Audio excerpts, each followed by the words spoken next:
भैया बड़े ठाकुर जी आ गए। स्वागत है ठाकुर साहब। कमान की तरह झुकी हुई पीठ और तीर के जैसे जुड़े हुए हाथ, निशाना हम जानते हैं शंकर। अतिथि का सत्कार हमारे डेरे में ऐसे ही किया जाता है ठाकुर साहब। हमें अतिथि समझने की भूल मत करो शंकर। कल तुम्हारे पिता हमारी धरती हथियाना चाहते थे और आज तुम हमसे हमारा बेटा छीनना चाहते हो। इतिहास अपने आप को दोहरा रहा है और हम ऐसा हरगिज नहीं होने देंगे। इतिहास लिखने वाले मैं और आप ही हैं ठाकुर साहब, लेकिन आज मैं और पृथ्वी सिंह मिलकर एक नया इतिहास लिखना चाहते हैं। शब्दों से खेलना हम भी जानते हैं और बंदूक से खेलना भी, लेकिन तू तो हमारे बेटे के जज्बात से खेल रहा है। खेल खेलना तो आप लोगों का शौक है ठाकुर साहब, हमारा नहीं।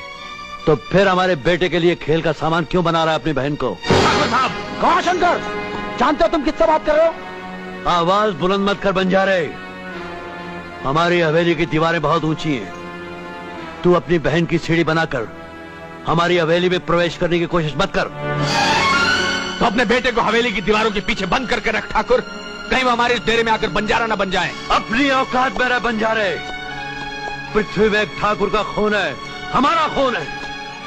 अगर तूने अपनी बहन की शादी पृथ्वी से की तो तेरे सारे डेरे को जलाकर राख कर दूंगा।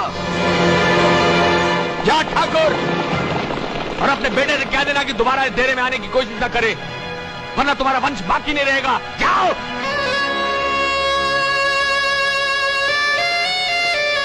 जितना रोना है उतना रो ले तारा। आज के बाद मैं तुम्हारे आंसू देखना नहीं चाहता।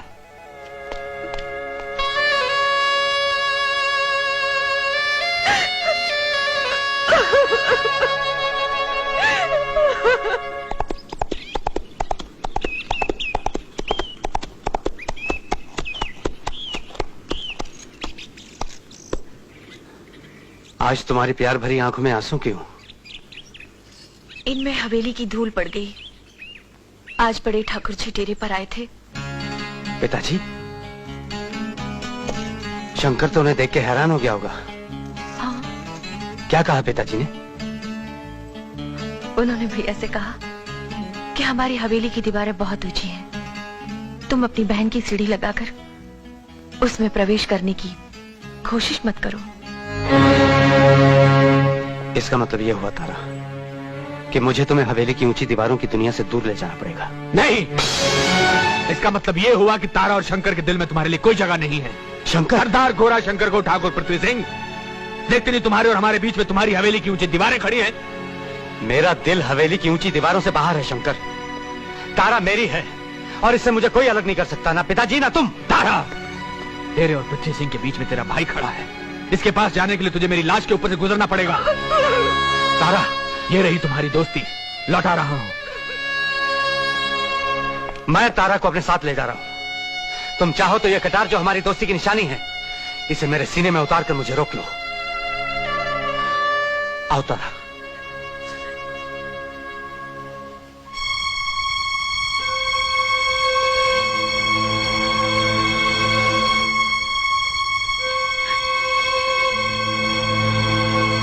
ना मैं भैया को छोड़ सकती हूँ, ना तुम्हें। तो ठीक है, मैं बंजारा बन जाता हूँ। ये नहीं हो सकता। क्यों नहीं हो सकता? जो तुमने बंजारों की पगड़ी बांध ली तो तुम्हारा अहंकारी बाप हम में से किसी को जिंदा नहीं छोड़ेगा। मैं तो न मरने से डरता हूँ न मारने से, लेकिन क्या तुम इस लहू की नदी में स्नान कर सकोगे?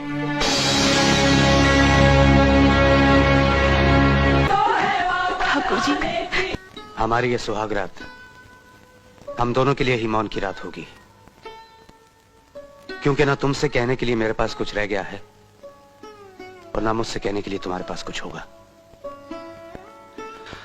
लेकिन तुम्हें इस हवेली में वो सारा मान सम्मान मिलेगा जिस पर ठाकुर भवानी सिंह की पुत्र वधू का अधिकार है।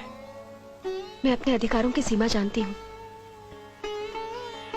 मैं वचन देती हूँ, मैं स्वयं कभी आपके हृदय के द्वार पर दस्तक नहीं दूंगी। मैं ठाकुर जी के पुत्र वधू और आपकी दूसरी पत्नी बनकर रहूंगी।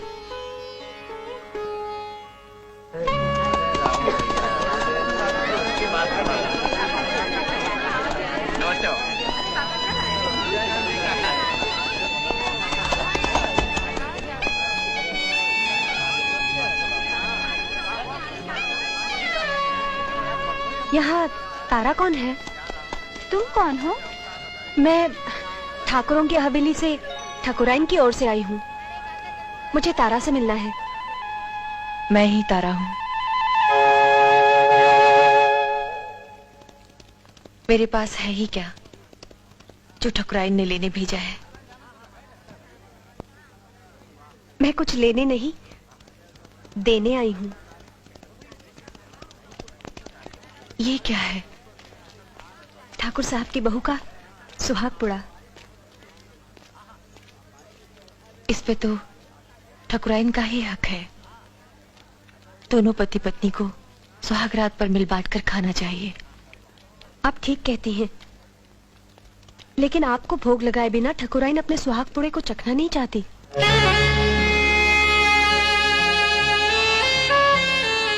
आपका स्वागत है ठकुराइन। आइए बिराजिए। मैं ठकुराइन नहीं, मैं तो उनकी दासी हूँ। मैंने आपको पहचान लिया है ठकुराइन। कैसे?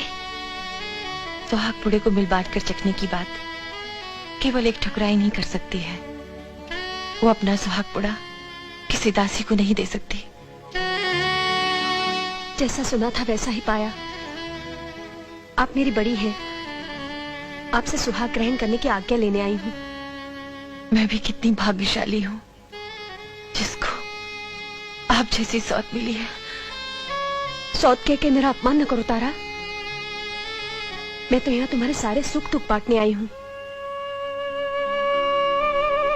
जिसका सब कुछ छिन गया हो उसके साथ कोई क्या सुख दुख बांटेगा?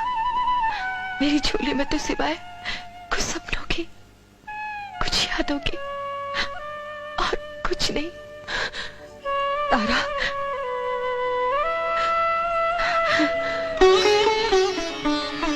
आज बंजारों की बस्ती में गई थी।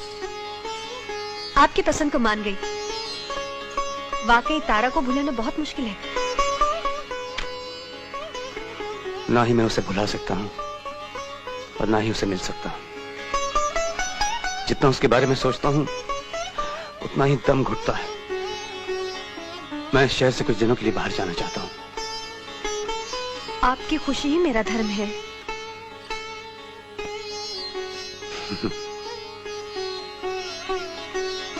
तुम वाकई एक पहेली हो। जब भी मैं सोचता हूँ कि मैंने तुम्हें बूझ लिया है, समझ लिया है, तुम्हें अच्छाई की एक नई परत खुल जाती है। मैं तो कुछ भी नहीं हूँ। अच्छाई तो आपकी आंखों में है।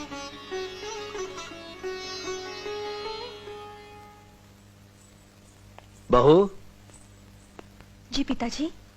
हमसे पूछे बिना पृथ्वी न जाने कहां चला गया। इससे पहले इस हवेली में कभी ऐसा नहीं हुआ था। वो तो कह रहे थे इस हवेली में पूछने का रिवाज ही नहीं है। बहू, क्षमा कीजिए पिताजी।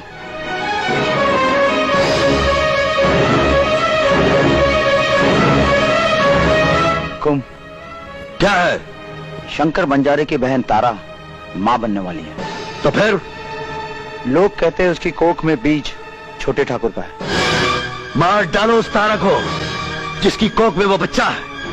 आग लगा दो बंजारों की इस बस्ती को। जाओ।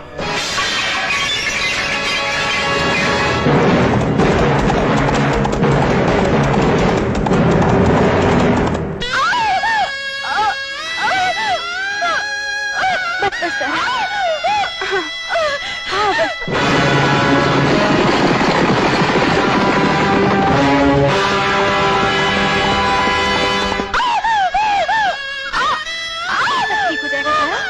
हाँ, सब ठीक हो जाएगा।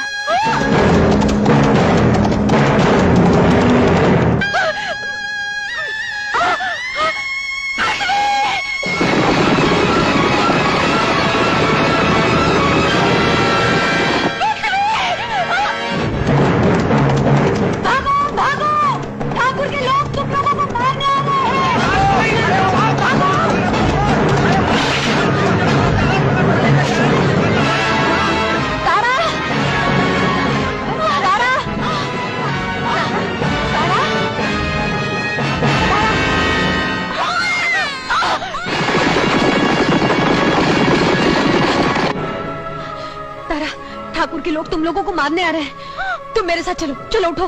नहीं ठकुराइन, तुम मेरी फिक्र मत करो। इस बच्ची को ले जाओ, ये पृथ्वी की अमानत है, मेरे प्यार की निशानी है। वक्त नहीं है तारा, मेरी बात मानो तो। ठकुराइन, तुम बस इस बच्ची को ले जाओ, ले जाओ, चली जाओ। तुम्हें पृथ्वी की कसम है।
फूलोती, फूलोती क्या हो गया?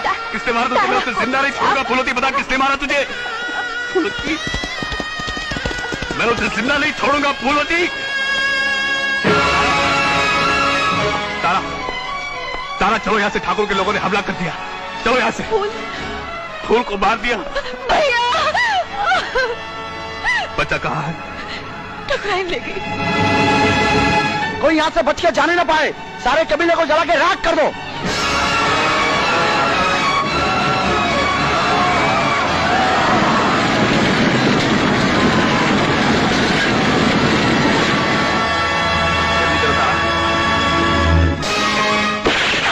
तूने मेरी फूल को मारा, मैं जिंदा नहीं छोड़ूंगा हरामजादे।